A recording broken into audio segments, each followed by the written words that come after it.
Hindi ko alam kung anong ginawa mo sa anak ko, pero sobrang laki ng pinagbago niya simula nang dumating ka rito. Hindi na siya ang anak ko na nirerespeto ako. Naging rebelde ako dahil sinasakal mo ko. Hindi mo ako binibigyan ng kalayaan. Hindi mo ako nire-respeto.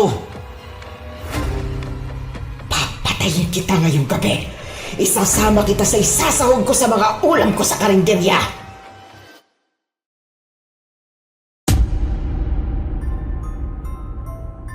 Kapag naririnig natin ang salitang nanay, ang unang pumapasok sa isip ay isang mapagmahal na nilalang. Gagawin nila ang lahat, maibigay lang ang pangangailangan ng anak. Isasakripisyo ang sarili at ipagtatanggol ka sa kahit na anong panganib. Pero hanggang saan nga ba dapat umaabot ang pagmamahal ng isang ina? Hindi ba dapat ito ay walang hanggan? Paano kung ang pagmamahal na yon ay naging nakakasakal na? Ganyan po ang tema ng ating kwento ngayon. Pero bago ang lahat, kung bago ka pa lang dito sa channel, please like, subscribe, and hit the notification bell para updated kayo sa bawat kwentong ilalabas. May bago tayong storya 3 hanggang 4 na beses sa isang linggo. At ngayon, para sa tampok nating kwento.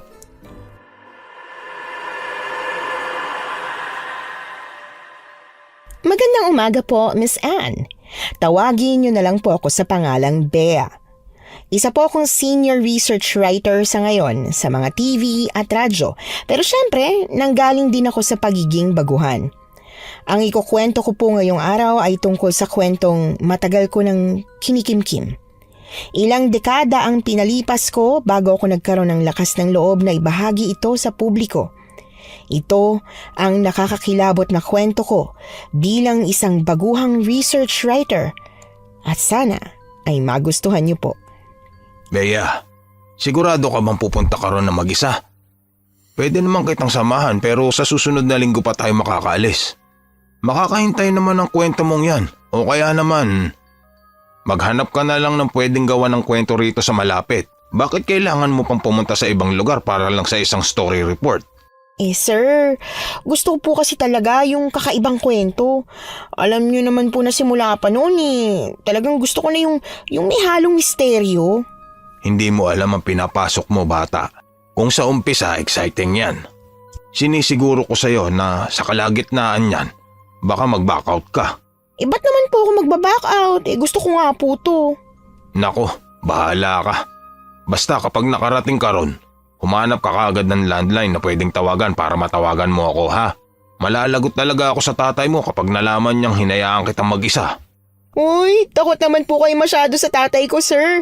Batikan na po si tatay sa ganitong larangan at sigurado akong magiging proud pa siya kapag nalaman niyang pumunta ako doon ng mag-isa. Sa chismis!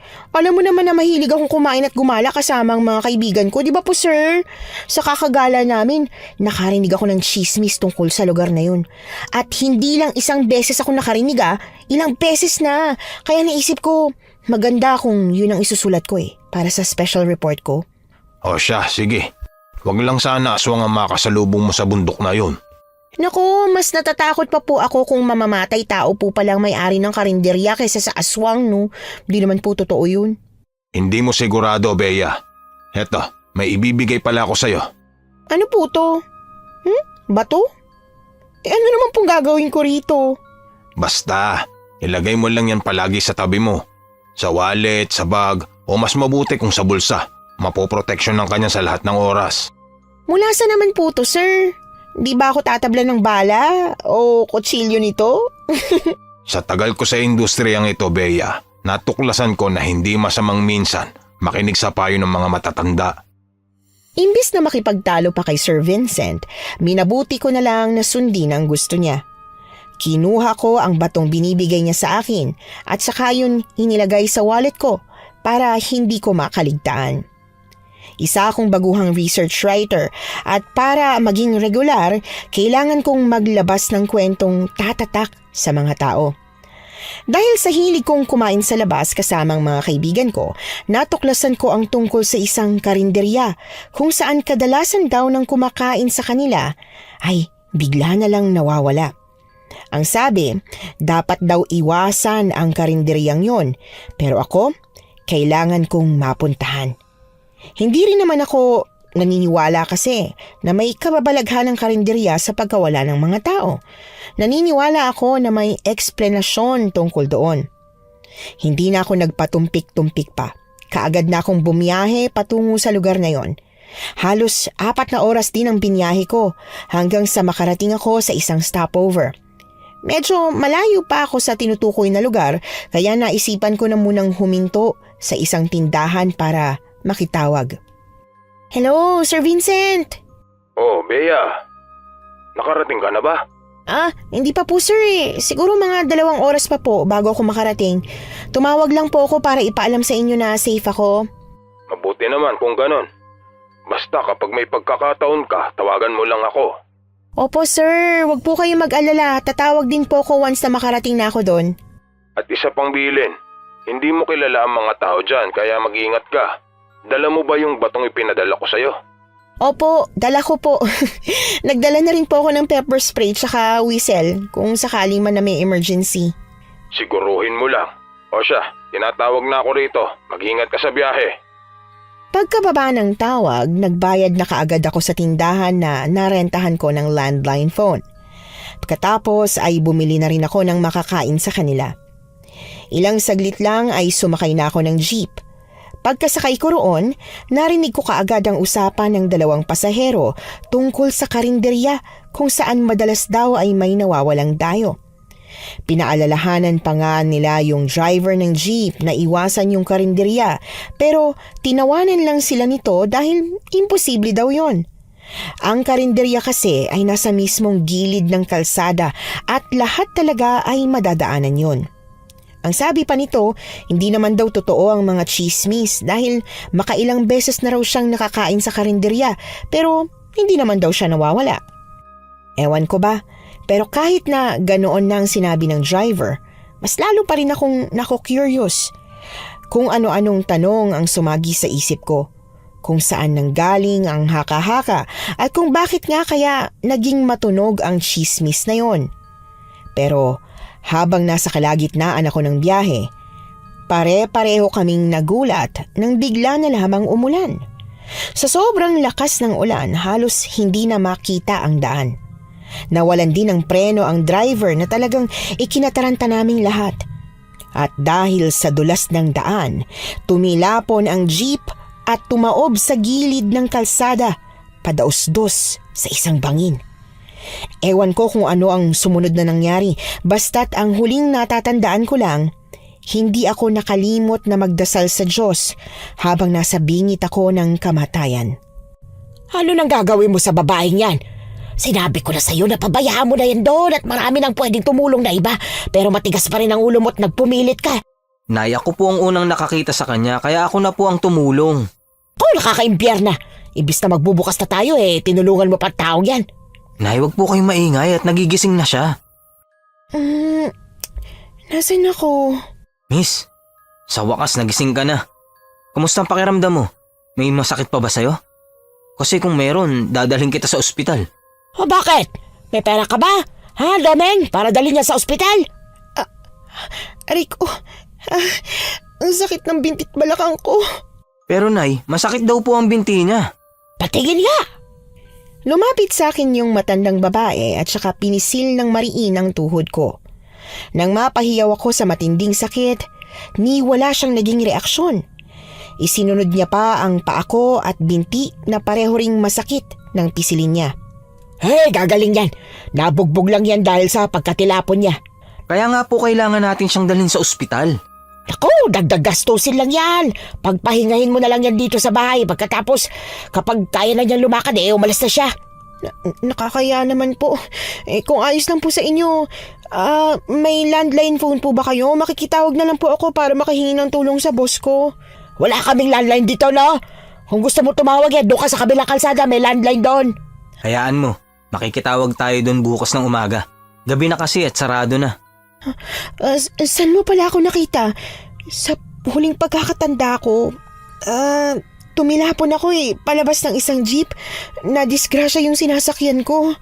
Ganun pala nangyari sa'yo. Hindi ko nakita ang jeep nung nangangaso ko sa gubat kanina. Ikaw lang ang nakita ko. Ang totoo niyan, takaw disgrasya talaga ang daan dun sa parting yun ng kalsada papunta sa amin. Palibhasa kasi hindi pa yun inaayos ng gobyerno. Paano kaya yan? Nasaan na kaya yung mga kasama ko doon? Hayaan mo at siguradong may makakatuntun din sa kanila. Pero sana lang buhay pa sila kapag nangyari yun. Teka, ayos ka lang ba? Kamusta ang pakiramdam mo? Sobrang sakit ng katawan ko. Ang daming masakit pero itong binti ang pinakamasakit sa lahat Nagamot ko na ang mga sugat mo. Kaya lang, mga halamang gamot lang ang meron kami dito Kung gusto mo, ipipilit ko kay nanay na dalhin ka sa ospital. Anak ko, wag na. Mukhang ayos naman na ako. Maraming salamat pala sa tulong Hayaan mo at susuklian ko ang tulong na ginawa mo para sa akin. Pero, ayos lang ba sa nanay mo na dito muna ako magpalipas ng gabi? Ayos lang yun. Wala rin naman siyang magagawa dahil nandito ka na. Kaya lang, ayos lang ba na nandito ka sa sala? Hindi kasi payag si nanay na ikaw ang nasa kwarto ko. Naku, ayos lang. Walang problema sa akin. Ano palang ginagawa mo rito? Mukhang hindi ka taga rito sa amin Sa itsura mo, para kang taga Maynila. Oo. Taga Maynila nga talaga ako. Ang totoo, pumunta ako rito para sa trabaho Ano bang trabaho mo? Sa ngayon, di ko pa muna pwedeng banggitin sa'yo. Ganun ba? Rerespetuhin ko ang desisyon mo na wag sabihin ng trabaho mo. Pero ayos lang ba kung magtanong ako sa'yo tungkol sa Maynila? Ha? Pwede naman, pero bakit? Ano kasi? Nakakahiyaman pero hindi pa kasi ako nakakarating sa Maynila. Pangarap ko kasing makarating dun. Hoy, ano ka ba naman? Mangangarap ka na lang Dapat mas taasan mo na. Dapat mangarap ka ng makarating sa ibang bansa. Madali lang makarating sa Maynila, no? Uy, teka. Bakit parang ang seryoso naman yata ng mukha mo? Kasi kung para sa'yo madali lang makarating sa Maynila, para sa akin mahirap. Hala. Bakit naman? Dahil ba kulang ka sa pamasahe? Hindi. Basta. O sige na nga. Ano ba kasi yung tanong mo tungkol sa Maynila? Sasagutin ko sa abot na makakaya ko. Marami kaming pinag-usapan tungkol sa Maynila. Sinabi niya rin sa akin ang pangalan niya at iba pang mga detalye tungkol sa kanya. Hindi ko alam pero napakadali lang ang makipag-usap sa kanya. Siguro dahil natural na mabait si Domeng. May busilak siyang puso. Ramdam kong lumaki siya ng maayos sa piling ng kanyang ina. Pero sa kabilang banda, nakakatakot talaga ang nanay niya na si Aling Mireng. Naputo lang ang usapan naming dalawa nang kumulo na ang tiyan ko nang dahil sa gutom, kaya ipinagluto niya ako ng hapunan. Maraming salamat dito sa lugaw at itlog na niluto mo Nabusog talaga ako. Walang problema. Medyo nakakahiya nga dahil yan lang ang naipakain ko sa'yo. Wala ka kasing pwedeng kainin dito kundi yan lang Walang pwedeng kainin? Ano ka ba? May pagkain ba kayo dito na hindi pwede para sa akin? Wala naman akong allergy sa kahit na anong pagkain. Hindi. Basta. Hayaan mo, bukas ng umaga, ipamamalengke kita ng tinolang manok. Ha? Naku, wag na. Kung ano na lang ang meron sa bahay niyo, ayos na ako dun. Hindi kasi pwede yung nasa bahay namin. Basta lulutuan kita ng masarap. Ang mabuti pa, matulog na tayo ngayong gabi. At kung sakali man na may kung anong masamang mangyari, sumigaw ka lang. Nandito lang ako sa kwarto ko. Wala naman sigurong masamang mangyayari sa akin dito sa loob ng bahay niyo. Basta. Kung kailangan mo ko, tumawag ka lang. Okay. Maraming salamat ulit Sa kabila ng pagiging mabait, masasabi kong may pagka-weirdo si Domeng. Para siyang may kinakabahalang kung ano. Bagay na hindi ko masyadong pinansin. Noong gabing yon, nahirapan akong matulog. Hindi ko alam kung hindi lang ba ako komportable sa hinihigaan kong mahabang upuang kahoy. Dahil ba nasa ibang bahay ako o dahil pakiramdam ko may nanonood sa akin. Hindi ako matatakoting tao pero kakaiba talaga ang pakiramdam ko sa bahay nila. Kinabukasan, maaga akong nagising dahil nga hindi rin naman ako nakatulog ng maayos. Iniligpit ko ang unan at kumot na ginamit ko. Pagkatapos ay kinatok si Domeng sa kwarto niya para malaman kung gising na ba siya.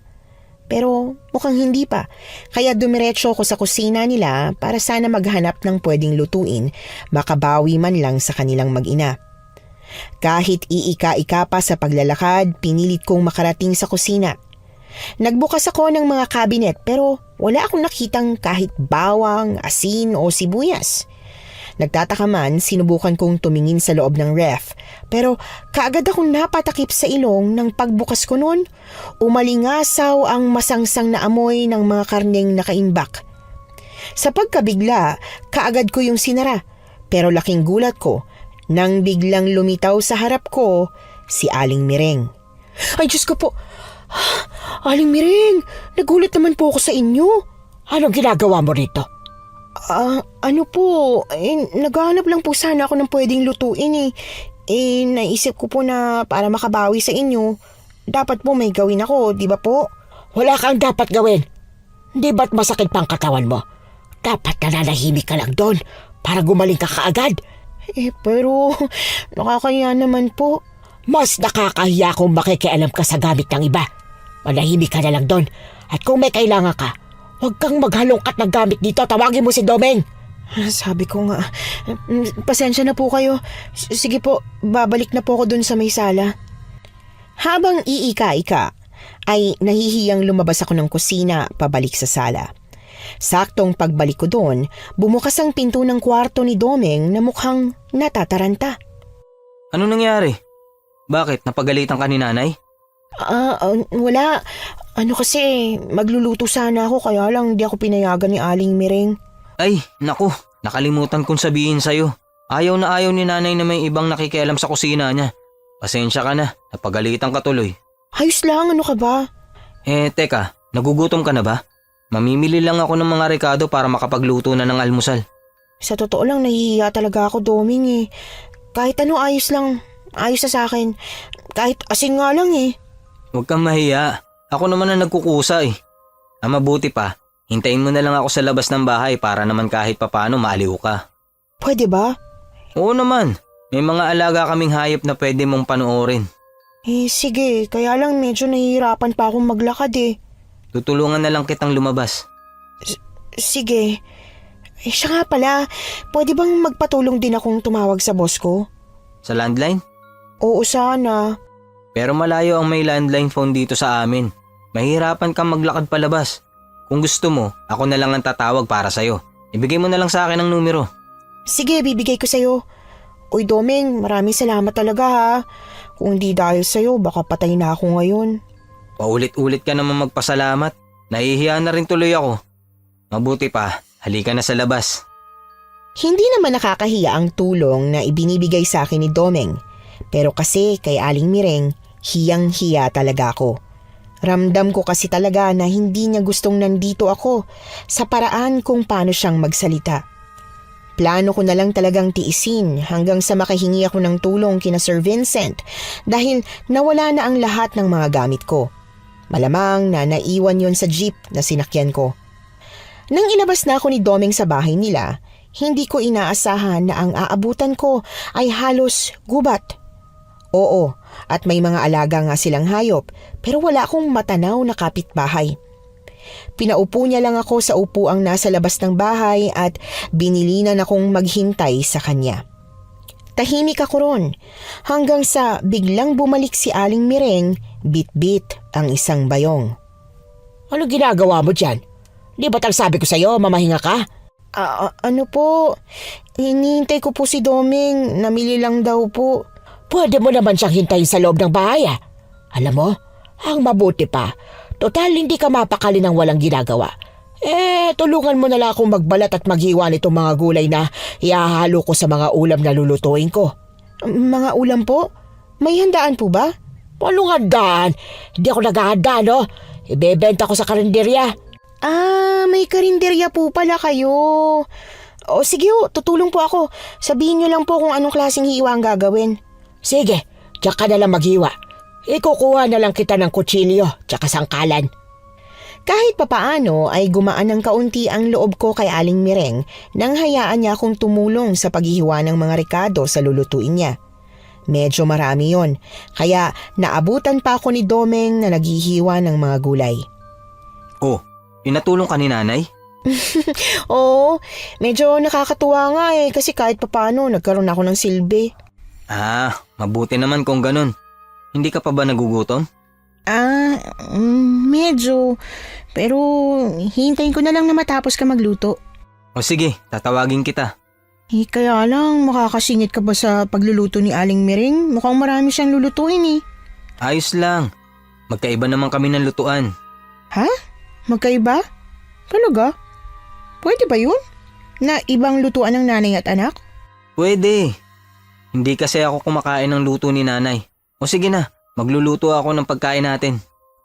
Nagtataka man sa setup nilang mag-ina. Sa tingin ko, hindi na ako dapat manghimasok pa sa kanilang dalawa.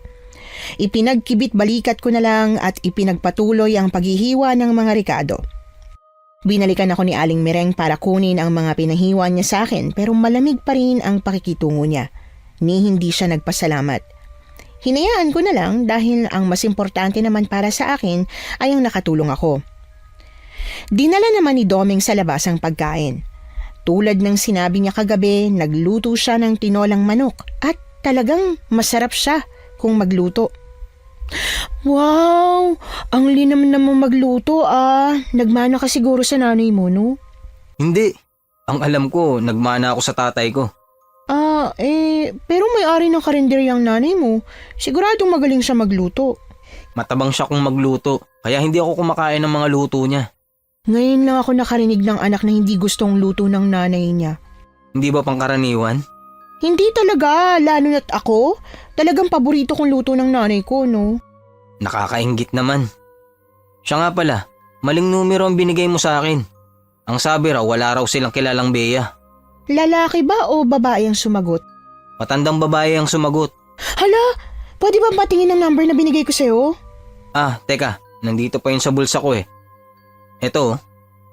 Teka lang. Hala, oo nga. Kulang ng number 1 yung number. Nakakainis naman. Sayang yung oportunidad. Sana nakausap mo na yung boss ko. Hayaan mo, susubukan ko ulit tumawag mamaya. Isulat mo na lang ng maayos ang numero.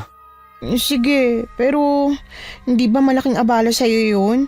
Ako na lang kaya kapag kaya ko nang lumakad ng malayuan. Ayos lang. Para naman masundo ka na nila. Bakit bigla ka yatang nalungkot? Hindi naman.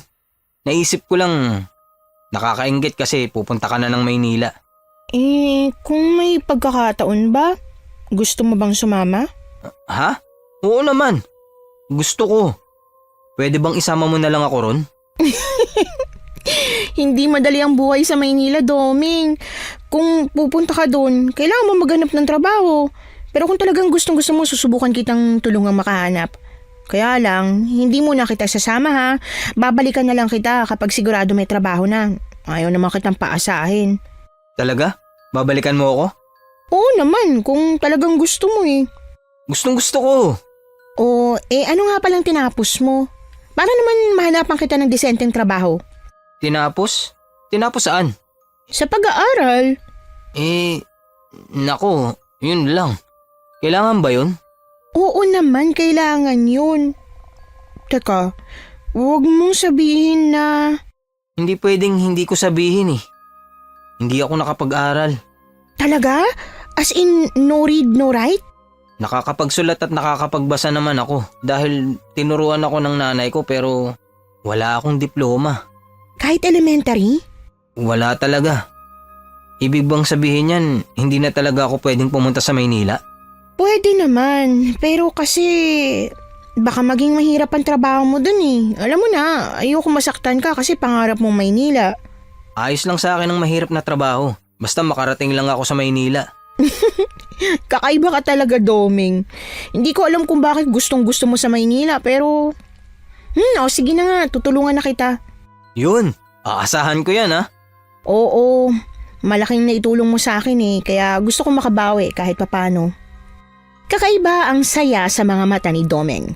Para siyang isang bata na napagbigyan sa matagal niya ng inaasam-asam na hiling. Kaya alam ko na dapat hindi ko siya biguin. Kung kinakailangang suyurin ko ang Maynila para lang makahanap ako ng trabahong pwedeng tumanggap sa kanya, gagawin ko. Yon ang itinatak ko sa utak ko. Pagkatapos namin kumain, naglinis na siya ng buong bahay. Nalaman kong wala siyang trabaho bukod sa tinutulungan niya ang nanay niya sa lahat ng gawaing bahay at pati na rin sa karinderya. Bandang 12:00 ng tanghali, nagpaalam na siyang aalis para tulungan ang nanay niya kaya naiwan ako sa bahay. Wala akong ibang nagawa kundi ang matulog ng matulog sa maghapon kaya kinagabihan gising na gising ako. Kamusta ka naman dito sa bahay, Bea? Ayos ka lang ba? Ang totoo niyan, hindi talaga ako sanay na palagi lang nakakulong sa loob ng bahay. Kaya nahihirapan ako. Kaya nga kailangan mo talagang magpahinga. Pero bukas kung sakali mang ayos na ang binti mo, pwede kang sumama sa amin sa karinderya. Kahit hindi ka tumulong, sumama ka lang. Talaga? Uy naku, gusto ko yan. Pero, kakayanin ko ba maglakad papunta doon? Sa likod lang naman ng bahay namin ang karinderya. Ha? Paano sa likod? Malalaman mo rin bukas. Siya nga pala, bumili na ako ng hapunan natin. Tara na, kain na tayo. Bumili? Mabutit hindi nagtampo si Aling Mireng dahil sa iba ka bumili ng ulam. Wala naman ang natitira sa ulam niya. Madalas talagang walang natitira sa benta niyang ulam. Wow, malakas palang karinderya niyo, no? Hindi rin. Mahina nga eh. Simula nung... Simula nung ano? Wala. Ang mabuti pa, kumain na tayo. Kukuha na ako ng pinggan. Teka, hindi mo ba talaga kasabay kumain ng nanay mo? Hindi kami sabay kumain, mamaya pa yung kakain. Ah, ganun ba? O sige, may matutulong ba ako? Ayos lang, maupo ka lang dyan. Nakakapagtaka talaga silang mag-ina. Habang mas tumatagal ako sa bahay nila, mas nawiwirdohan ako sa relasyon nilang dalawa. Para kasing hindi sila pamilya kung magturingan. Pero kung titingnan naman sila, magkahawig naman, halatang mag-ina. Curious man ako sa kanila, hindi ko naman magawang magtanong. Kasi sino ba naman ako para makialam sa kanilang dalawa? Pagkatapos namin kumain, nagpaalam na kaagad si Domeng na magpapahinga na siya dahil napagod daw siya sa maghapon. Kaya ang ginawa ko na lang, nanghingi ako sa kanya ng papel at ballpen na pwede kong magamit habang nagpapalipas ng mga oras na hindi ako inaantok. Napagpasyahan kong isulat ang lahat ng mga nangyari sa akin sa loob ng 2 araw. Naaliw ako sa pagsusulat kaya hindi ko na namalayan ng oras. At nang hihiga na sana ako para matulog, natigilan ako nang makarinig ng kalabog mula sa labas. Kinakabahan man bumangon ako at kaagad na nagtungo sa bintana para tingnan kung ano yung kumalabog. Noong una, wala akong makita. Hanggang sa napansin ko na sa may bandang likod kung saan may pinto papuntang kusina, ay naroon si Aling Mireng na may kung anong inilalabas mula sa sako. Madilim kaya hindi ko masyadong makita kung ano yon, pero halos mapatalon ako sa gulat nang makitang may inilalabas siyang tila kamay ng tao. Sino yan? Bea? Anong ginagawa mo dyan? Ano po Aling Mireng? Ano po, may narinig po kasi akong kalabog. Ayos lang po ba kayo? Ayos lang ako. Matulog ka na dyan at wag mo na akong pansinin. Pero parang nahihirapan po kayo dyan eh. Gusto niyo po ba ng tulong? Sinabi ko nang matulog ka na, hindi ba? Matulog ka na at wag ka na makailan pa. Opo, hindi na po. Isara mo ang bintana. Opo, isasara ko po. Natatarantang isinara ko na nga ang bintana saka ako nagmamadaling bumalik sa upuan. Takot na takot ako sa paraan kung paano kong sinigawan ni Aling Mireng. Para kasing galit na galit siya. Mas lalo tuloy akong hindi nakatulog, lalo pa at alam ko na katabi ko lang ang kusina. Naririnig ko ang ginagawa niya ron. Parang may tinatadtad siya. Pero hindi ko magawang sumilip. Hindi dahil bawal, kundi dahil natatakot ako sa kung anuman ang tinatadtad niya, lalo na't may napansin akong tila kamay ng tao na inilalabas niya mula sa sako. Hindi yon tao. Yon ang paulit-ulit kong itinatak sa ulo ko hanggang sa makatulog ako ng tuluyan. Nagising na lang ako nang tumama na ang sikat ng araw sa mga mata ko at may tumatapik na sa balikat ko. Bea, gising na, tanghali na. Doming, nagulat naman ako sa'yo. Natutulog ka lang, bakit ka nagulat? Nanaginip ka ng masama? Hindi naman. Late lang kasi ako nakatulog dahil nga, di ba kahapon, maghapon lang akong mag-isa dito kaya tulog lang ako. Kaya, ayan, nabigla ako nung gisingin mo ko. Ganun ba? Tara na at bumangon ka na. Tingnan mo nga kung medyo maayos na ang mga binti mo. Teka, ayun, medyo nakakalakad na ako na maayos eh. Pwede na siguro ako lumabas mamaya, no? Oo naman, isasama kita sa karinderya mamaya. Ay, sa wakas, malapit lang ba yung karinderya nyo? Sa may telepono? Pwede ba akong makitawag doon mamaya? Walang problema, sasamahan kita papunta ron.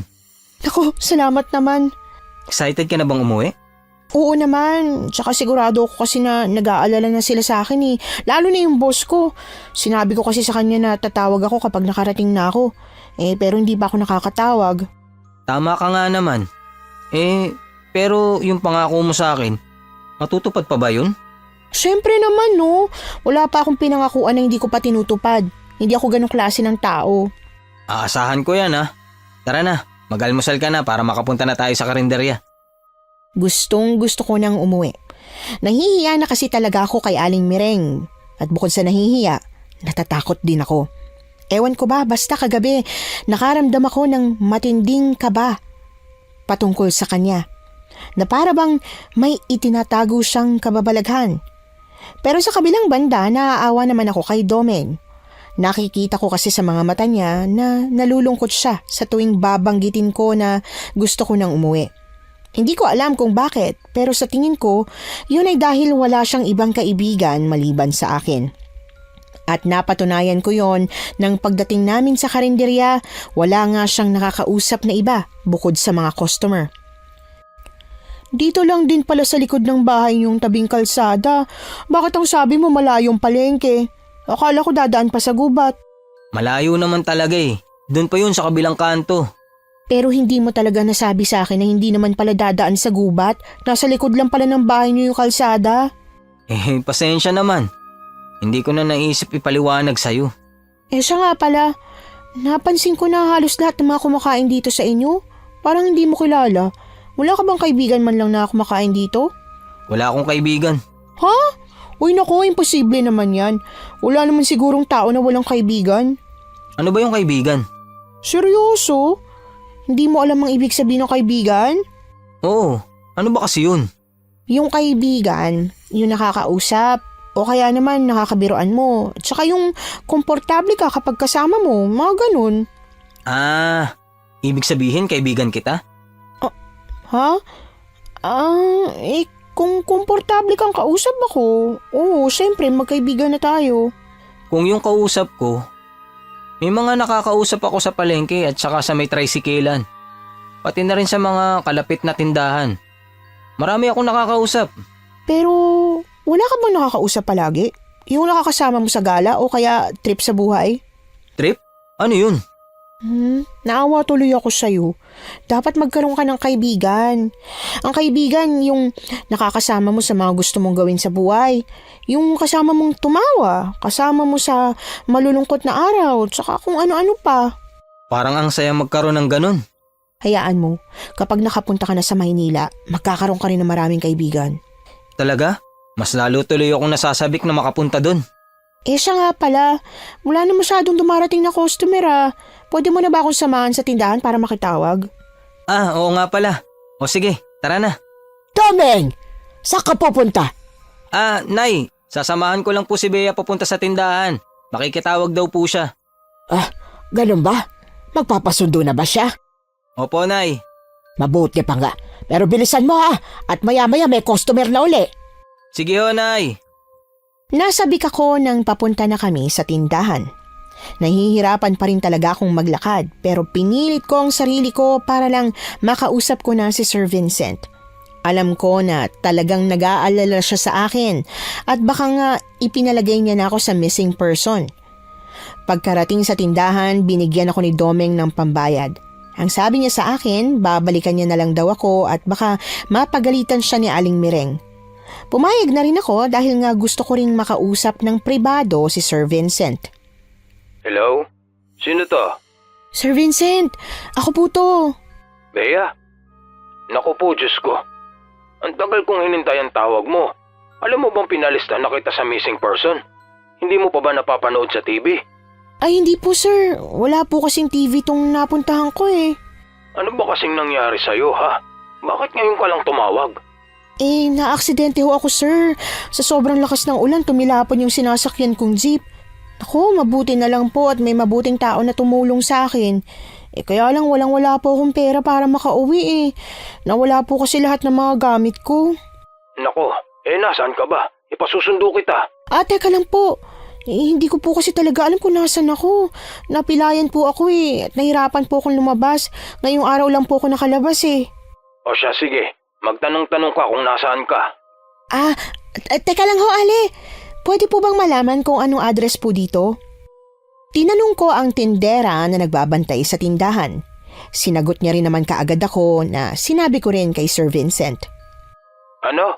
Nandiyan ka na pala sa location na pupuntahan mo eh. Ha?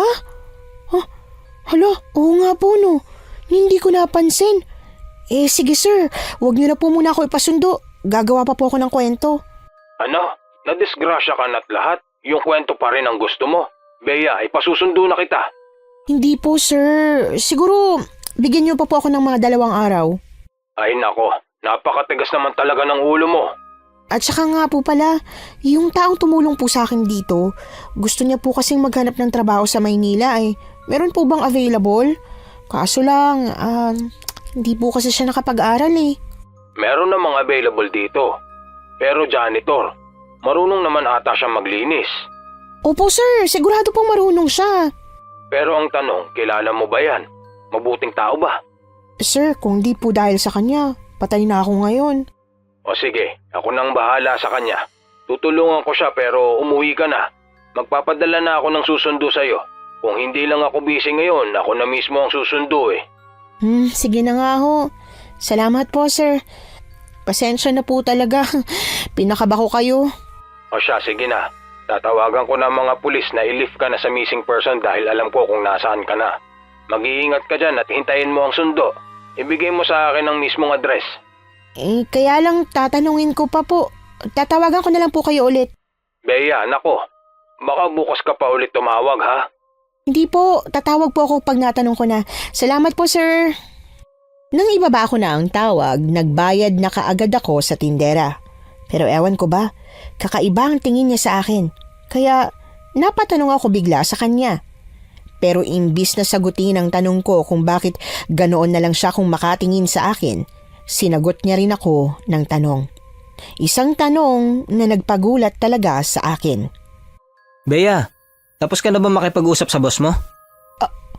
Oo, kaya lang, hindi ko kasi alam ang address niyo para masundo nila ako. Hindi ko pa nasabi. Ganun ba? Tatawag ka ba ulit sa kanya para sabihin ang address namin? Oo, sana kung ayos lang sa'yo. Sige, tara, tawagan natin siya. Naging awkward ang pakiramdam ko kay Domeng nang matuklasan kong ang karinderya pala nila ang dahilan kung bakit nandito ako ngayon. Hindi ko tuloy alam kung paano ako makikipag-usap sa kanya. Hindi ko alam kung paano ko aalamin kung ano ang dahilan kung bakit iniiwasan ang karinderya nila. Pumasok kasi lahat sa isip ko yung mga nangyari nitong nakalipas na araw. Kung paano ako nadisgrasya at kung paano ko nakarating sa bahay nila. Totoo ba talaga ang lahat ng ito? Parang ang hirap paniwalaan na aksidente lang ang lahat ng mga nangyari. Matapos sabihin ni Domeng ang address ng bahay nila, bumalik na kami sa karinderya. Kung kanina, nanonood lang ako sa mga dumarating at umaalis na customer. Ngayon, tahimik na akong nagmamasid at pinag-iisipan ang lahat. Tama pa bang mag-imbestiga ako? Tama ba bang gawan ko ng kwento ang mga tumulong sa akin? Kanina ka pa tahimik ah. Ayos ka lang ba? Oo. Medyo masakit lang ang ulo ko pero ayos lang ako. Dapat pala pinabalik na kita agad sa bahay kaninang tanghali nung nakatawag ka na sa boss mo. Ibig bang sabihin yan? Aalis ka na? Opo. Baka bukas po ng umaga nandito na sila. Mabuti naman kung ganon. Di na ako maiilang sa sarili kong bahay. Pasensya na po talaga kayo sa abalang nagawa ko, Aling Mireng. Huwag po kayong mag-alala. Mag-aabot po ko ng bayad sa inyo sa pagtulong niyo po sa akin. Nako, wag na. Basta't makaalis ka na lang dito, masaya na ako. Nanay naman, wag naman po kayong ganyan. Doming, naiintindihan ko naman si Aling Mireng. Di nga naman talaga komportable na may ibang tao sa bahay. Ngayon lang naman nangyari to. Hindi naman palaging may tao sa bahay. At hindi na mauulit-ulit, Doming. Mauna na ako. Marami pa akong gagawin. Doming, alam mo, parang hindi natutulog si Aling Mireng. Di ba nakakasama sa kanya na halos hindi siya nagpapahinga? Nung isang gabi kasi, naabutan ko siyang may bit-bit na sako at naglalabas siya ng mga... Anong nakita mong ginagawa ni nanay? May hinihila siyang sako tapos kumuha siya ng parang karne yata yun o kahoy. Hindi ako sigurado kasi malayo Tsaka sa gabi, naririnig kong nagtatadtad siya. Parang hindi kasi natutulog ang nanay mo. Karne nga siguro ng baboy ang nakita mo. At oo, sa gabi rin yun inaasikaso bago siya matulog. Hindi mo lang siguro napapansin na natutulog din siya. Pero bakit sa gabi? Dahil sa gabi lang siya may oras. Mas mabuti kung ikaw ang gumagawa nun kasi ikaw ang lalaki. Mabuti at kaya pa ni Aling Mireng. Hindi ako pwedeng makialam sa trabaho ni nanay. Di ba nga sabi ko sa'yo, walang pwedeng makialam sa kusina niya. Kasama ako ron. Ganun ba? Grabe pala sa pagiging strikta ang nanay mo, no? Oo, strikta talaga siya. Pagkarating namin sa bahay, naabutan namin si Aling Mireng na abala sa pagsisiga ng mga kahoy sa may bakuran. Tinanong siya ni Domeng kung bakit siya nagsisiga, pero ang isinagot lang ni Aling Mireng ay wala na daw pakialam doon si Domeng. Kaya naman hinayaan na lang namin siya at dumiretso na lang sa loob para maghapunan. Sa sobrang pagod ko yata dahil sa labis na pag-iisip, nakatulog kaagad ako. Nagising na lang ako dahil sa mga kalabog sa labas. Naririnig ko rin ang sigawan ni na Aling Mireng at Domeng pero hindi ko maintindihan ang pinag-uusapan nila. Parang nagsasalita sila sa ibang lengguwahe. Sinubukan kong wag silang pansinin pero nakakatakot na ang boses ni Domeng. Mas mataas pa ang boses niya kaysa kay Aling Mireng at para bang nagkakasakitan na sila. Kaya agad akong bumangon at nagpunta sa pinto, saka ko binuksan yon. Nang dahil sa ginawa ko, natigil ang sigawan, pero hindi ko sila makita. Bea, bakit gising ka pa? Nag-aalala ako na baka nasasaktan mo na si Aling Mireng Pumasok ka na sa loob! Hindi ko kayo makita. Ayos lang ba si Aling Mireng? Pumasok ka na, Bea. Ayos lang ako. Away mag-ina ito, kaya wag ka nang makialam. Sabi ko nga, pasensya na ho.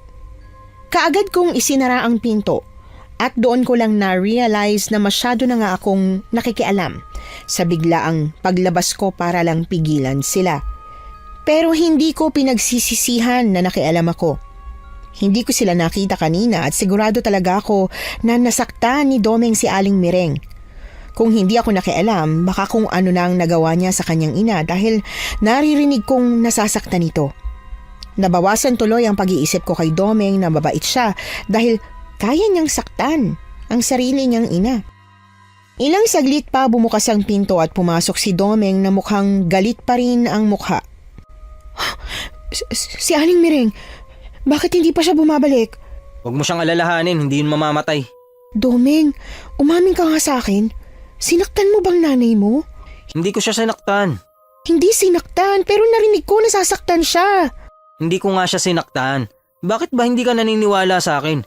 Hindi ko kayang saktan ng nanay ko. Ako nga ang sinaktan niya Sigurado ka ba? Kasi kahit ano pang gawin o sabihin sa'yo ng nanay mo, dapat hindi mo siya kailanman saktan. Kahit emosyonal. Sana iniintindi mo na lang, hindi yung sinisigaw-sigawan mo pa siya. Bakit? Dahil ba siya ang dahilan kung bakit nabuhay ako? Bea, akala ko pa naman matalino ka dahil nakapag-aral ka. Oo, siyang nagbigay ng buhay sa akin pero ginusto ko bang mabuhay? Lalo na sa ganitong klase ng pamumuhay? Bago namatay ang tatay ko, tinuruan niya pa ako magbasa at sumulat. Dahil gusto niya mag-aral ako pero anong ginawa ng nanay ko?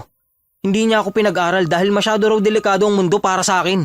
Baka kasi may dahilan siya. Baka pinoprotektahan ka lang niya. Pinoprotektahan? Eh siya nga itong dapat mong katakutan. Pero bakit? Nanay mo siya. Bilang anak, marami akong karapatang kinuha niya sa akin, Bea. Hindi mo kumikilala, kaya wag mong sabihin hindi ko siya pwedeng saktan. Pagkatapos niyang sabihin yon, dumiretso na siya sa kwarto niya at saka ibinagsak ang pinto. Nakaramdam tuloy ako ng matinding konsensya. Kasi tama siya. Hindi ko sila kilala para sabihin ko yon sa kanya.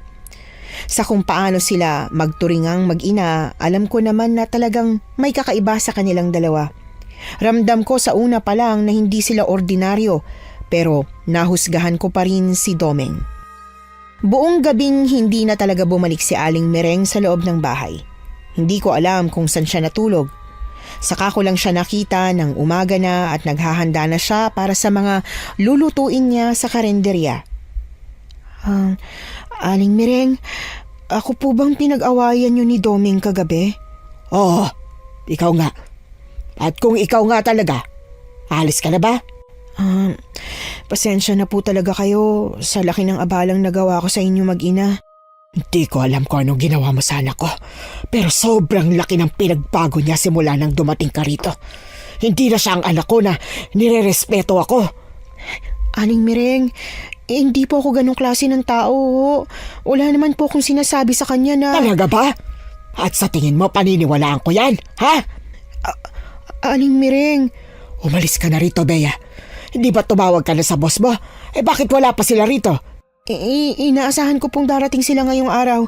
Huwag po kayong mag-alala. Aalis na po ako at hindi na po ako manggugulo. Siguruhin mo lang. Dahil sa oras na hindi ka pa umalis dito ngayong araw, hindi mo magugustuhan ang mangyayari. Talagang kinilabutan ako sa sinabi ni Aling Mereng. Pakiramdam ko may masama siyang gagawin sa akin kung hindi agad ako aalis. Sa takot ko, gustong-gusto ko nang tawagan si Sir Vincent at tanungin kung kumusta na ang mga susundo sa akin. Pero nahihiya naman akong unang kausapin si Domeng dahil sa pagtatalo namin kagabi. Sasama ka ba sa karinderya?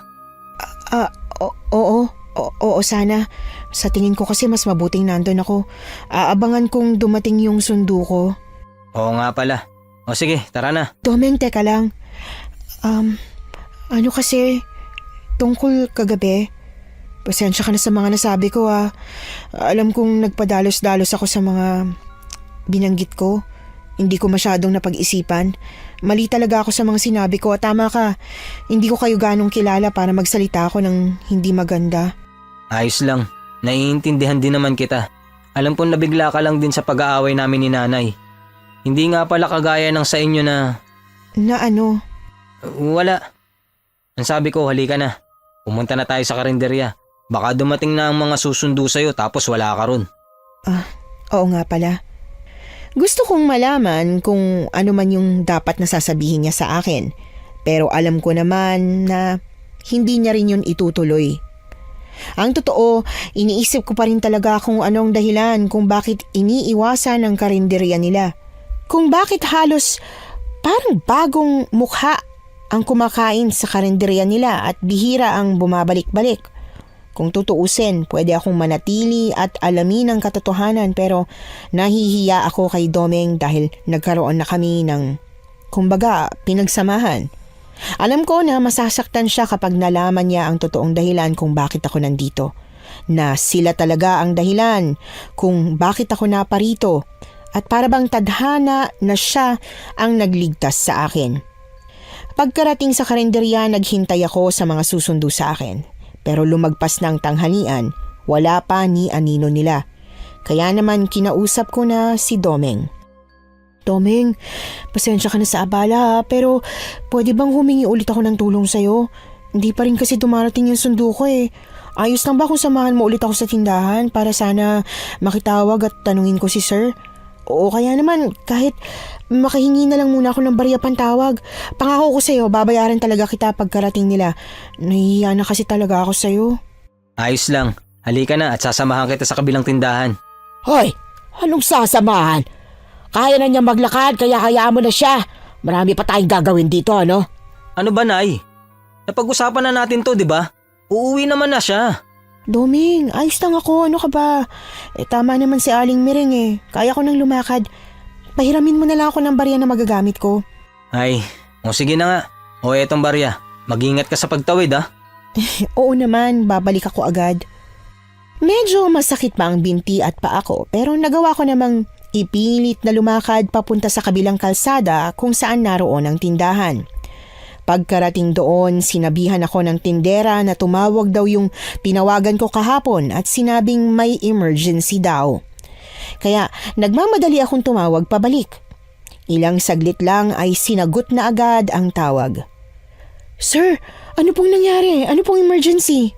Bea, nako, nagkaroon ng emergency. Nasiraan ng sasakyan yung pinapunta ko sa'yo. Ano po? Diyos ko, kumusta naman daw po sila? Ayos lang silang dalawa. Nakatawag pa nga sa akin kanina pero mukhang matatagalan daw ang pag-ayos ng kotse. Kung ayos lang, baka gabi o bukas ng umaga sila makarating dyan. Di ba, kailangan mo rin naman tingnan yung karinderya? Sir... O bakit? Huwag kang mag-alala at susunduin ka nila kahit anong mangyari. Sir, gusto ko na po talagang umuwi. Wala tayong magagawa, Bea. Kailangan mo silang hintayin. Malapit na sila dyan eh. Pinapaayos lang ang kotse. Pwede po bang sunduin na nila ako, sir? Pwede po ba ngayon na? Kahit sira po yung kotse nila, mag-commute na lang po. Sir... Ano bang nangyayari? Kahapon lang ang sabi mo maayos ka. Bakit ngayon nagkakaganyan ka?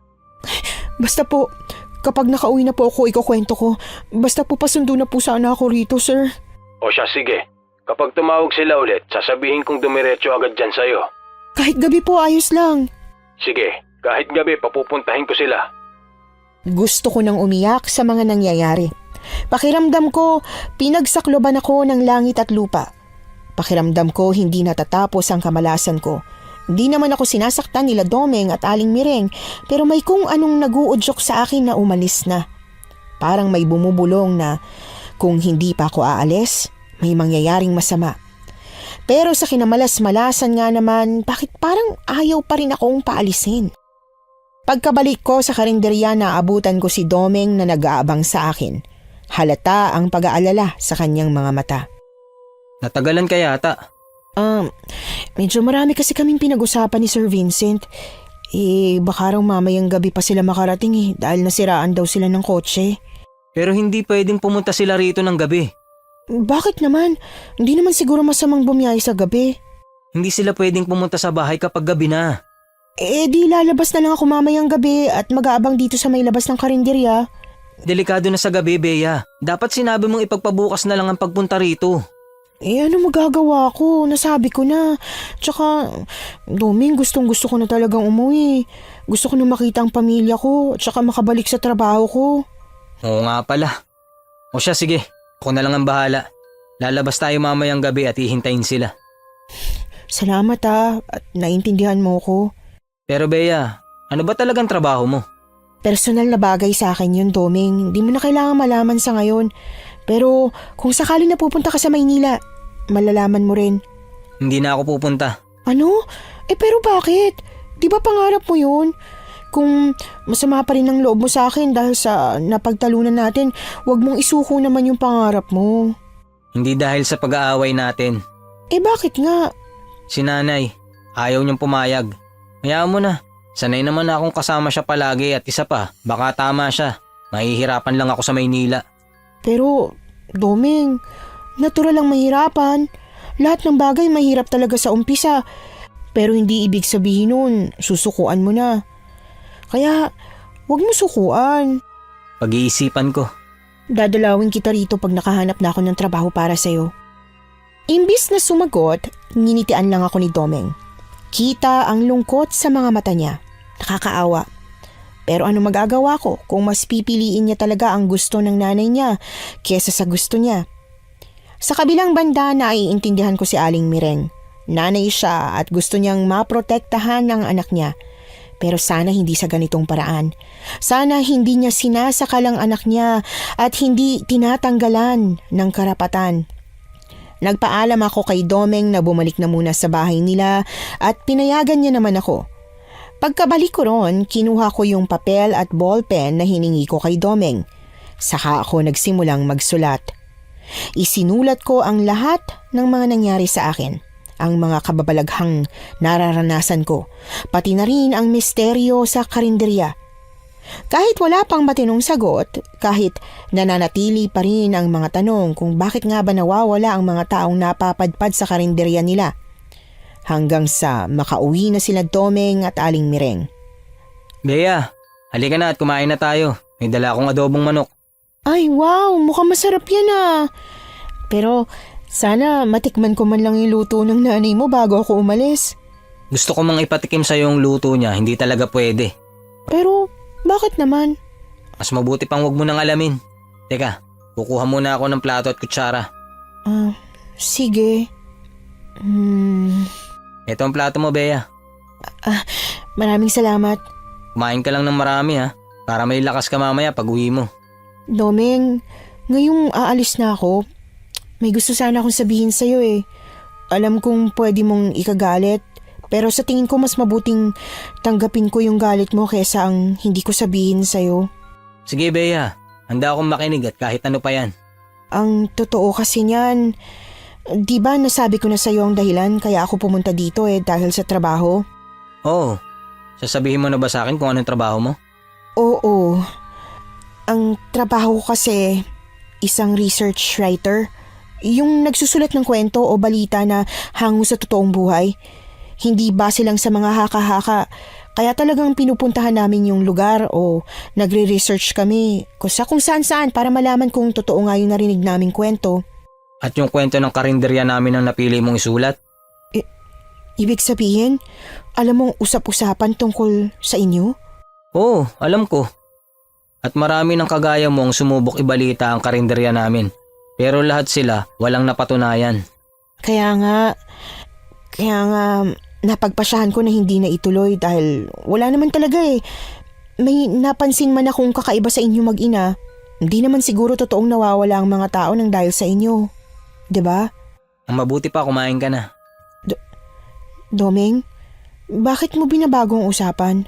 Bea, may mga tanong na minsan mas mabuting hindi na natin malaman. Ibig sabihin, totoo nga? Imbis na sagutin ako, minadali na lang ni Domeng ang pagkain.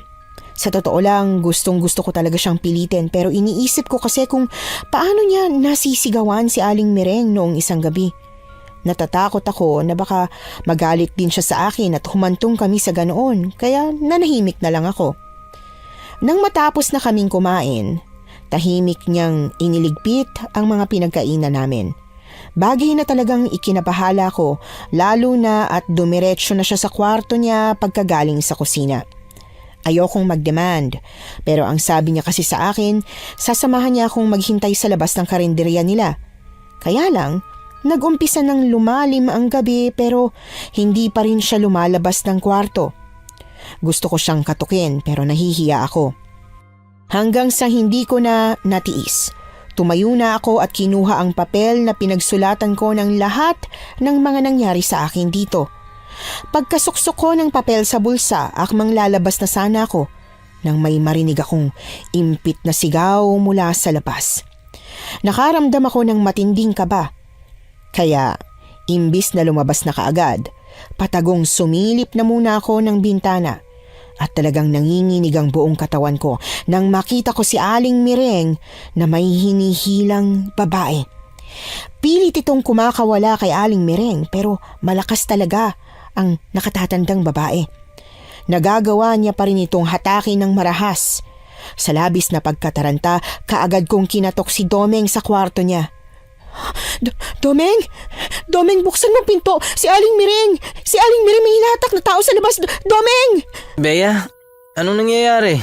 Domeng, si Aling Mireng, may hinahatak siyang tao dun sa labas. Hindi ko alam kung anong ginagawa niya pero... Diyan ka lang, huwag kang lalabas. Pero ano ba kasing nangyayari? Bakit hinihila niya yung babae? Hindi na ako sinagot ni Domeng. Sa halip ay nagmamadali na siyang lumabas ng bahay. Habang ako naman dumiretso sa bintana at pinanood ko kung ano ang mangyayari.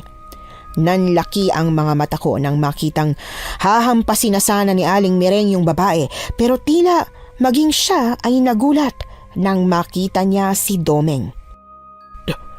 Domeng, anong ginagawa mo rito? Bakit gising ka pa? Kung hindi ako nagising, pumatay ka na naman ng tao. Tao pa rin talaga ang isasahog mo sa mga ulam natin? Hindi. Domeng, ano ba kasing nangyayari sa'yo? Matagal naman ang tao ang sinasahog ko sa mga ulam natin Nay, hindi na po kayo naawa. Ilang beses na akong nakiusap na itigil nyo na po. Itigil nyo na. Hindi ko pwedeng itigil ito. Dahil kung titigil ako, ikaw ang mapapahamak. At paano ako ang mapapahamak? Ikaw ang may gusto niyan. Ikaw ang gumagawa. Kaya bakit akong idadahilan mo? Dahil kung titigil ako, magiging aswang ka. Hindi totoo yan. Kay tatay ako nagmana. Hindi ako aswang tulad mo. At sinong may sabing nagmana ka sa tatay mo, ha? Pwede kang maging isang aswang sa oras na tumigil ako sa ginagawa ko. At sa paanong paraan? Hindi nakasagot si Aling Mireng. Halatang dahilan lang talaga niya ang lahat para gawin ang karumaldumal na pagpatay ng mga tao. Halos masuka ako sa lahat ng mga nalaman ko. Kaya pala, hindi ako pinapakain ni Domeng ng mga lutong ulam ng nanay niya. Kaya pala ilag siya sa kanya. At kaya pala galit ang nanay niya na nandito ako dahil ayaw niya pala sa tao. Sa totoo lang, gustong-gusto ko nang lumabas. Gusto ko nang tumakas. Pero halos hindi na ako makagalaw dahil sa labis na panghihina ng aking mga tuhod. Hindi ka makasagot, di ba? Dahil wala naman talagang totoong dahilan. Pinoprotektahan lang kita, Domeng. Alam mo, dati ka namang nakikinig sa akin Dati ka namang walang pakialam, pero simula nang makasalamuha ka ng mga tao, naging ganyan ka na. At mas tumindi pa ngayong dumating na yung Bea na yan. Hindi sa wala akong pakialam noon. May paki ako pero hindi ako makapagsalita. May paki ako pero wala akong magawa. Hindi ako makapagsalita dahil ano namang labang ko sa'yo, Nay? Hindi totoo yan. Dati ka nang may respeto at magalang na anak.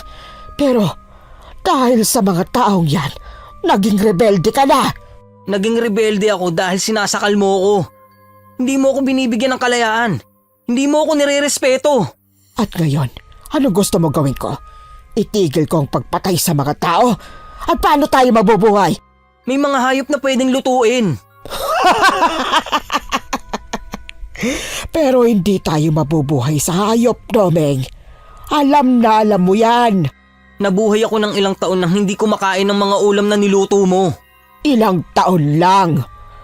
Paano pa ang mga susunod na taon? Tama na ang usapang to, Nay. Ang mabuti pa, iiwan na kita. Ayoko na sa ganitong buhay. Pagod na akong intindihin ka. At saan ka pupunta? Sa Maynila? Kasama yung Bea na yan? Oo, sasama ako sa kanya at wala ka nang magagawa. At sa tingin mo ba hahayaan ko yung mangyari? Hindi.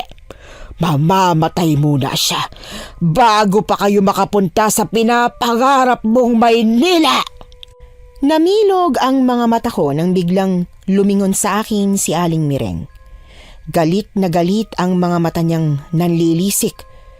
Bago pa man ako makaatras, nagbago na ang kanyang itsura. Tinubuan siya ng pakpak at mabilis na lumipad patungo sa akin.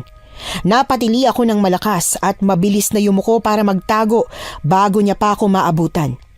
Pero imbis na makatakas, nahablot niya ang buhok ko at mabilis na kinaladkad ako palabas ng bahay nila. Peste kang babae ka! Ikaw ang dahilan kung bakit kami nag-aaway ng anak ko! Aling Mireng, tama na po. Bitiwan niyo na po ako. Huwag niyo po ako papatayin, Aling Mireng. Papatayin na kita ngayong gabi. Isasama kita sa sasahog ko sa mga ulam ko sa karinderya. Hindi mo gagawin yan, Nanay. Ako muna ang makakalaban mo. Kaagad na tumilapon ako sa lupa nang sumugod si Domeng kay Aling Mireng. Hindi ko nakita kung ano na ang mga sumunod na nangyari dahil ininda ko pa ang sakit ng pagkakabagsak ko. Pero nang marinig ko ang mahinang ungol ng babae sa tabi ko, dumilat agad ako.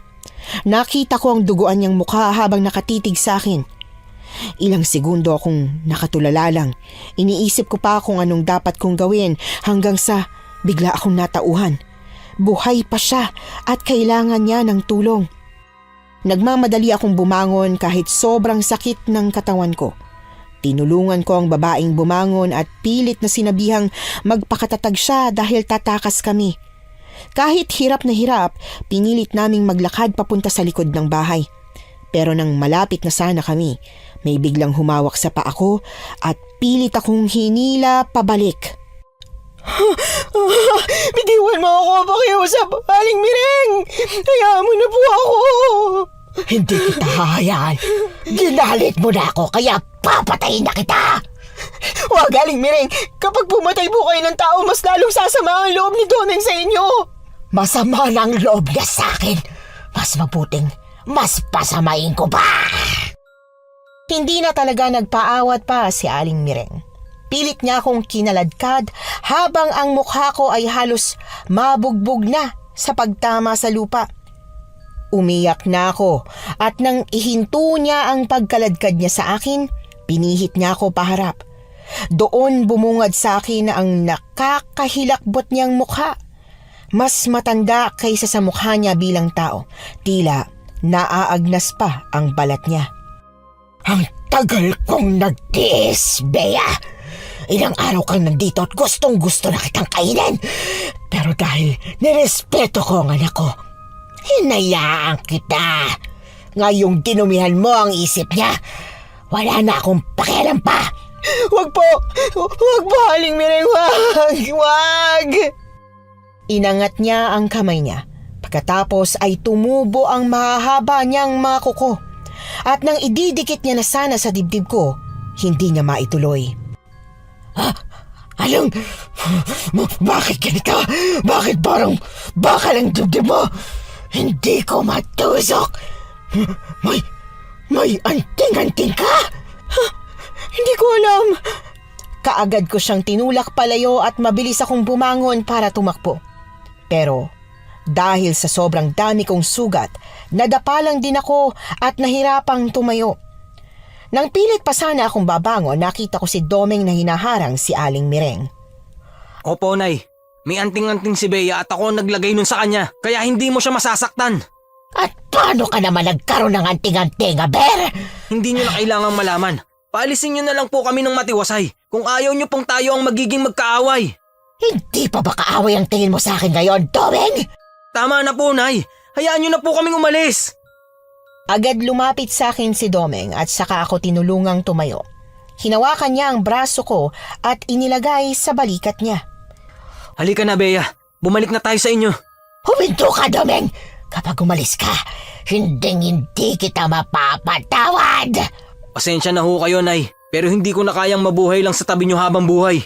Binabalaan kita, Domeng! Pero hindi na nagsalita pa si Domeng. Dire-diretso na kaming naglakad papunta sa gate na nasa likod ng bahay nila. Buong akala ko ay hahayaan na kami ni Aling Mireng pero nagulat ako nang may humawak sa balikat ni Domeng at hinatak siya palayo. Sa gulat ko napalingon ako at nakita si Aling Mireng. Walang kasing tindiang galit sa mga mata niya. Halo-halong emosyon ang naroon. Puot, galit, kalungkutan at pagkamuhi. At sa isang kisap mata nabigla ako nang kapain niya ang bulsa ng suot kong shorts at hinatak ang nakapaloob doon, yung itim na batong pinadala sa akin ni Sir Vincent. Umusok ang mga kamay niya, unti-unting nalalapnos yon pero wala na siyang pakialam. Hinagis niya ang bato at akmasa nang sasaksakin ako sa puso pero nasagi ko ang kamay niya kaya sa tiyan yon napunta. Napasinghap ako sa matinding sakit. Bumaba ang tingin ko sa tiyan ko at nakita kung paano unti-unting sumisirit ang dugo. Bea! Wala nang sisira sa ulo mo, Domeng. Papatayin ko na siya. Pagkahatak ni Aling Mireng sa kamay niya, napaluhod ako sa lupa. Umagos ang dugo sa tiyan ko na agad kong tinakpan. Pilit kong pinipigilan ang pagtagas pero hindi ko magawa. Hanggang sa nanghina na ang katawan ko at bumagsak na ako sa lupa. Habang naghihingalo ako at pilit sinusubukang manatiling gising, nakita ko kung paano nilabanan ni Domeng si Aling Mireng. Galit na galit siya. Pinakita niya kung ano ang tunay niyang nararamdaman. At nang unti-unti nang nanlalabo ang mga mata ko, nasaksihan ko kung paano nagbagong anyo si Domeng. Isa na rin siyang aswang. Huli na nang napabagsak na niya sa lupa ang nanay niya at bumukas bigla ang gate. Narinig ko ang boses ng mga katrabaho kong sumundo sa akin, kasunod ng sirena ng pulis. Bea! Bea! Gising ka na ba? Sir, Gising na siya! Nurse! Tawagin niyo ang doktor! Gising na ang inaanak ko! Bilisan niyo! sir, Anak, huwag ka na muna magsalita. Mahina ka pa. Tatawagin muna natin ang doktor. ngayon ko lang po kayo narinig na tinawag akong anak. Nako, ikaw talagang bata ka. Malilintikan ako sa tatay mo dahil sa nangyari sa'yo. Diyos ko, muntik ka na mamatay. Si Domeng po. Naisip mo pa talaga ang ibang tao? Huwag mo munang intindihin ng taong yon. Isipin mo muna ang sarili mo. Pero siya po ang nagligtas sa akin. Nagligtas? Pinatay niya ang sarili niyang nanay. Nasaan na po siya? Malamang nasa kulungan. Sir, tulungan niyo po siyang makalabas. At bakit ko tutulungan makalabas ang isang mamamatay tao? At ang sarili niya pang ina? Dahil ang tunay na mamamatay tao ay yung nanay niya. Ano ka ma? At paano nangyari yon? Basta po, sabihin niyo po sa mga pulis. Sa kusina niya, may tinatago si Aling Mireng sa kusina niya. Saktong pagkasabi ko noon, dumating na ang doktor na titingin sa akin. Nalaman kong ilang araw na pala akong hindi gumigising dahil sa tindi ng nangyari sa akin. Marami akong sugat sa katawan dahil nga sa pagkakakaladkad sa akin. Malalim din ang sugat ko sa tiyan at maraming dugo ang nawala. Inakala nila na hindi na ako magigising. Nag-alala na ang tatay at nanay ko pero hindi sila makabalik agad sa Pilipinas kaya si Sir Vincent na ninong ko rin ang nagbantay sa akin. Tinanong ko rin kung anong nangyari doon sa babaeng muntik ng patayin ni Aling Mireng pero wala raw balita. Buong akala ko babaliwalain ni Sir Vincent ang sinabi ko tungkol sa kusina ni Aling Mireng. Pero sa sumunod na araw, bumalik siya na may isang nakakatakot na balita. Paano mo nalaman ang tungkol sa kusina ni Aling Mireng? Ano pong nakita nila sa loob ng kusina niya? Nakakadiri, Bea. Sumama ako sa mga pulis para matingnan yung mismong kusina pero hindi ko kinaya. Lumabas ka agad ako. Sir, sabihin niyo na po sa akin. Ay, yung ref niya, puno ng laman loob ng tao. At sa sahig, may mga secret door papunta sa pinaglulutuan niya ng mga ulam na binibenta sa karinderya. Nakakasulasok ang amoy roon, Bea. Nakakadiri. Nakita mo ba yan? Hindi po, sir. Pero naririnig ko pag nagtatadtad siya ng mga karne. Naririnig ko kapag nagluluto siya pero wala akong nakikita sa kusina niya. Kaya sigurado ako na nasa ilalim niya ng bahay. Diyos ko, Bea. Paano mo kinaya yung mga araw na nakatira ka doon? Dahil hindi ko naman po alam eh. Mabait si Domeng at hindi niya pinaramdam sa akin na may panganib sa paligid. Ni wala siyang binabanggit sa akin. Pero siguradong may nararamdaman ka ng kakaiba kahit wala siyang sinasabi. Meron nga. Hindi ko lang inintindi. Lalo na po nung nalaman kong sila pala yung karinderyang hinahanap ko. Tungkol pala doon, nakita ko yung papel na sinulatan mo. Nabasa ko rin. Bea, magandang kwento ang karanasan mo sa bahay ng mag-inang may-ari ng karinderyang yon. Ano kaya kung ipasa mo ang kwento nito? Sir, hindi ko pa po alam kung ipapasa ko ba ang kwentong to. Pero bakit? Magandang kwento ito, Bea. Di ba ito ang gusto mo? Yung kwentong misteryoso at may kababalaghan. Isa pa, ikaw mismo ang naka-experience. Opo, pero ayokong pagkakitaan ng kwento ni Domeng. Pero bakit naman? Dahil kahit papano, naging kaibigan ko siya. Kahit sa huli, napatay niya ang nanay niya, naging malapit pa rin siya sa akin, sir. Sobrang bait na tao ni Domeng. Kinontrol siya ng nanay niya simula pa nung bata siya. Hindi siya binigyan ng kalayaan na makapag-aral. Hindi siya nagkaroon ng mga kaibigan. Minulat lang siya sa buhay na paulit-ulit at sa buhay na hindi naman niya gusto. Pilit tinali ng nanay niya ang pakpak niya kaya hindi siya makalipad. At ang tanging pangarap lang niya, yung makapunta sa Maynila. Kawawa naman pala si Domeng, anak. Kaya pakiramdam ko, sir, hindi tamang ilabas ko to. Pero alam mo, magandang kwento talaga to, Bea. Pag-isipan mo ha. Sige ho, sir. Alam kong magiging magandang kwento ang naging karanasan ko sa bahay ni na Domeng. Kahit na siguradong marami ang tataas ang kilay at magtatanong kung totoo ba. Pero natatakot ako sa magiging reaksyon ni Domeng kaya pilit kong itinago ang tungkol sa bagay na yon. Matapos ang 1 buwan, nakauwi na rin ako sa bahay namin. Pero bago ko umuwi, nakausap ko pa yung babaeng muntik nang mapatay ni Aling Mireng. Nagpasalamat siya sa akin dahil kung hindi ko raw siya tinulungan, malamang napatay na siya.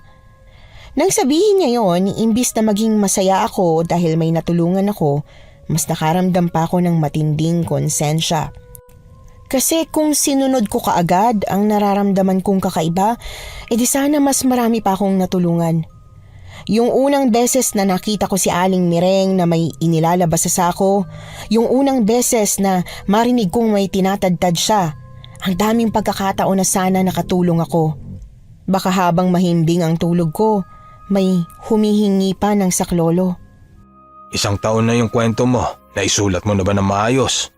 Opo sir, naisulat ko po ng maayos pero wala po akong balak na ilabas sa segment natin. Pero bakit naman? Sayang naman kung hindi mo ikukwento. Nasagot ko na po sa inyo yan noon, sir.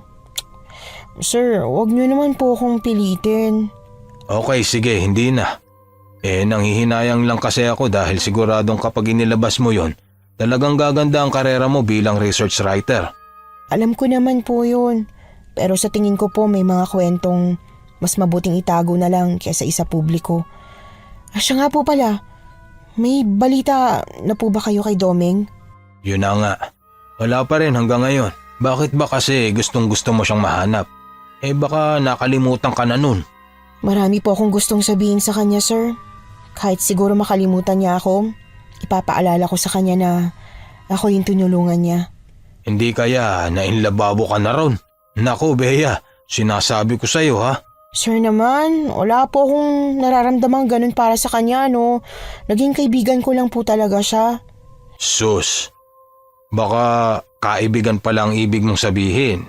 Sir, hindi po.